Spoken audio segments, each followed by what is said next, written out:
First off, Ed, I would like to say thank you for taking time out of your day for Canes fans to answer a few questions. And you know that we're going to go ahead and hit you with a tough one right out of the gate. I don't play around on this channel. Would you accept a job with the Miami Hurricanes if you were offered? Well now, Coop, I've been subscribed to your channel for many years, and I tell everybody they should also subscribe. This is the best college football channel on YouTube. But I gotta tell you something right now. I'm just waiting on Mario to extend the offer, and I'll pack my bags.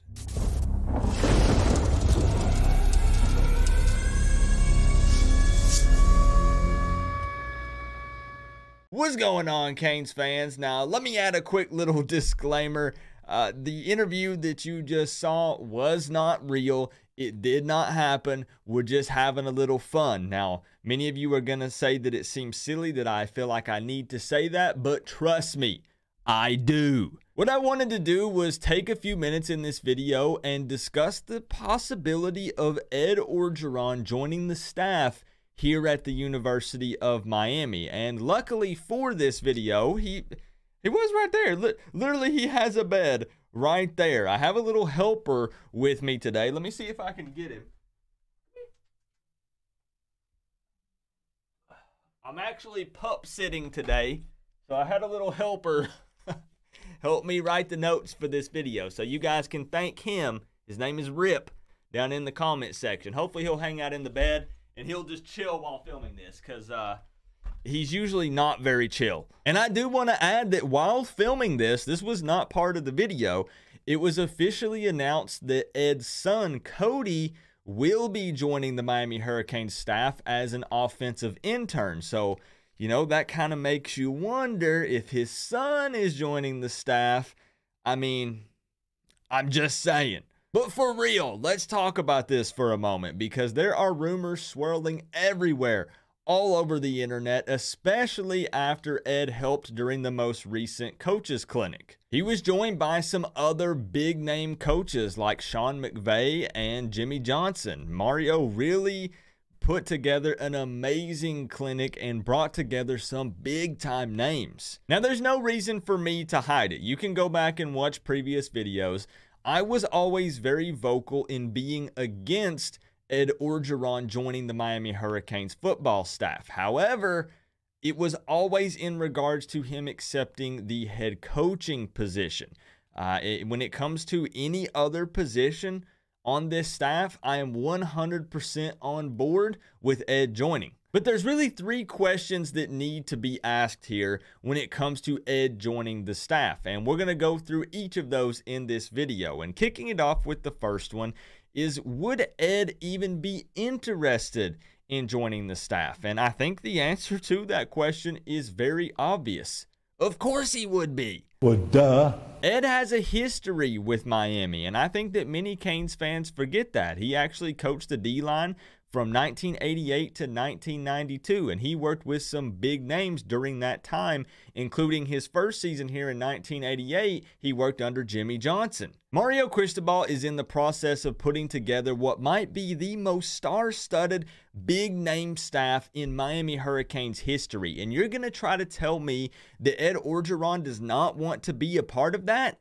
I think you're wrong. Next, we need to address if Ed could even actually accept the job, because he still has some obligations to LSU because they are in fact paying him that big time buyout. But this is actually no big deal at all. There are two specific requirements here. And number one is that Ed cannot accept any coaching position within the SEC for the next 18 months. And he also must make one public appearance per year at LSU. And I mean, that's easy. Hop on a private jet, smile, wave to a camera or two, fly back. Done. Other than that, big man Ed gets to sit back and collect $16.8 million over the next 4 years. Must be nice, right? Which brings us to the big final question for this whole ordeal. What position would Ed actually be willing to take, or what position would actually even be available at this point to offer him? With the positions that have already been filled, it would have to be some sort of analyst or off the field position. And I realized that there are a lot of people who think Ed would not be interested in that because we all know where he came from, right? Most previously, he was the head coach of LSU. But I'm thinking at this point, guys, literally this would be almost like a working retirement, if that makes sense. You know, why would you want to work when you're retired? But the thing is, the pay wouldn't be that big of a deal. He's already collecting $16.8 million over the next 4 years. So what he can do is come on down to Miami, enjoy the weather and the beaches, and get paid plus some extra pay from Miami while also joining what could be the most wild, crazy, successful staff Miami has seen in the history of the program. Now, this is all on paper, of course, because no one has coached a game yet here at Miami, but he could come be a part of history, and he wouldn't even have to really worry. It would be a stress-free environment, I guess, is what I'm trying to say, because, I mean, let's just be real. You don't want to get fired, but if he did get fired, he's still collecting the $16.8 million. So he's not worried about the paycheck side of it.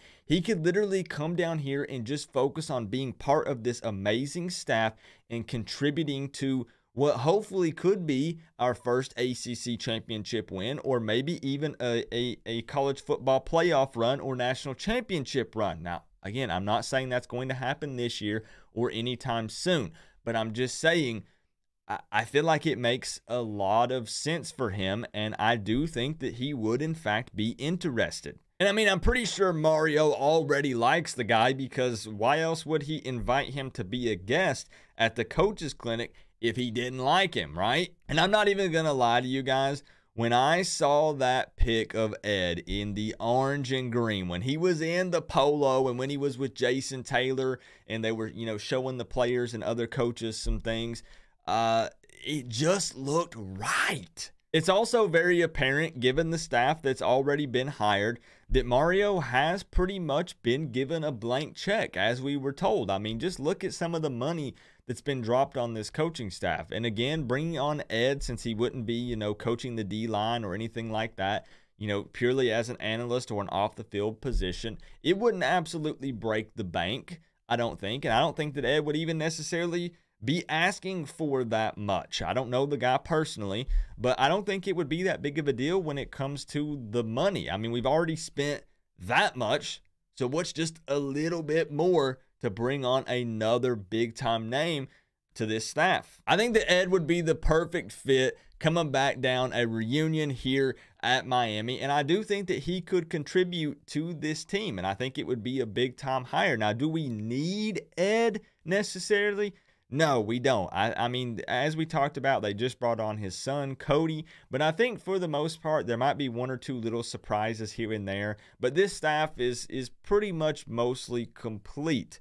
Not entirely, because there are still a few other positions that Mario could hire. And we have a ton of analysts and off-the-field positions that have been brought in. This is a huge staff. You know, everyone knows Maryville and Salavea and Feld and all these guys, but there are many more on this staff, some of them that we don't even know about. There are so many positions that have been added and have been filled on this team, and you love to see it. It's more eyes and ears. It's different people with different point of views that can criticize and help improve everything, this thing all around.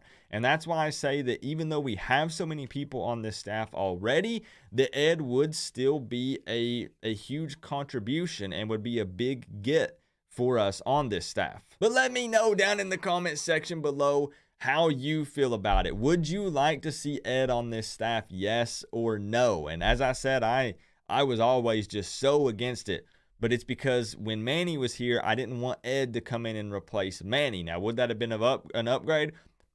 Yeah, it would have been. But there were other guys I was interested in, like Mario Cristobal or Lane Kiffin. But we're not going to get into that argument because Mario is here. We back him 100%. That is our head coach, and he's already done amazing things for us during the offseason. But let me know how you feel about Big Man Ed. I don't know why I keep calling him Big Man Ed. I don't even think that's one of his nicknames, but that's what I call him. I used to always make fun of him. See, I can't even do it. I can't even do the voice anymore. Ed, look what you did to me. But I'm 100% all in with this, and I think it would be huge. You know, I don't know, maybe Ed doesn't want to get back into working. You know, maybe he just wants to visit Miami from time to time, kick it on the beach, have a couple drinks, and think about that next big fat check that's coming in the mail. But it would be huge, and I think that, you know, at the very least, if we don't see Ed come on in any type of role, I think it has been discussed.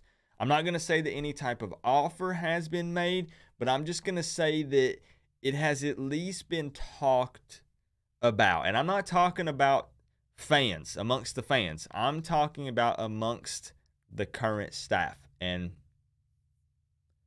that's all I'm going to say about that. Remember, guys, if you haven't hit the subscribe button, please go ahead and do so. We're trying to hit 20,000 subscribers in 2022. I didn't upload for like a good 13 or 14 days, but trust me, I have some personal reasons as to why I didn't.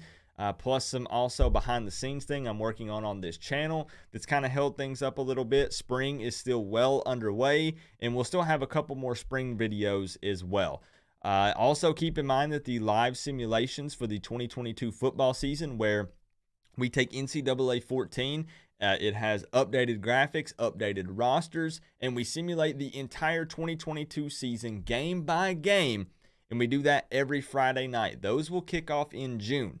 So I do believe that I'm going to have all the kinks and the bugs fixed, and the playbooks will be much better than they were last season. So I'm really pumped and excited about that. And you're going to want to make sure you're subscribed so you get the notification when those things start happening. But leave me a comment. Let me know how you feel about Ed down below. Remember, though, guys, we're all one big happy college football family. But at the end of the day, I got to say, it's always better when you get to rep the U.